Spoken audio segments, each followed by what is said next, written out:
আমার এক বন্ধু গেছিল মহাকাল দর্শনে, সেখান থেকে হচ্ছে আমার জন্য হচ্ছে মহাকালের মূর্তি ফটো নিয়ে এসেছে, মানে মূর্তি ফটো। আর হচ্ছে এনেছে এরকম রুদ্রাক্ষর ব্যান্ড, খুব সুন্দর দেখো রুদ্রাক্ষর ব্যান্ডগুলো আমার খুব পছন্দ হয়েছে। আর সব থেকে বেশি পছন্দ হয়েছে এই ফটোটা।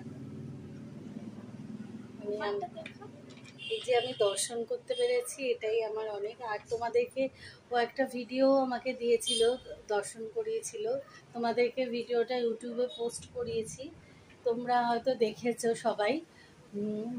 মহাকাল দেবের ওই ভিডিওটা, ওটাও খুব ভালো লেগেছে। আর আমার জন্য এই ফটো এনেছে, আর এনেছে আমার এই দুটো এনেছে আমার বড় মেয়ের জন্য, আর আমার জন্য একটা এরকম রুদ্রাক্ষর ব্যান্ড, আর এটা এনেছে আমার ছোট মেয়ের জন্য। এগুলো বলে হাতে পরে থাকা খুব ভালো। আমাদের তিনজনের তিনটে গিফট করেছে, ব্যাস এইটুকুই। আর এটাই তোমাদের দেখালাম। রাতের খাওয়া দাওয়া এখনো হয়নি, মেয়ের ডান্স স্কুল থেকেই একটু আগেই এলাম, এখন এই রাতের খাওয়া দাওয়া করবো।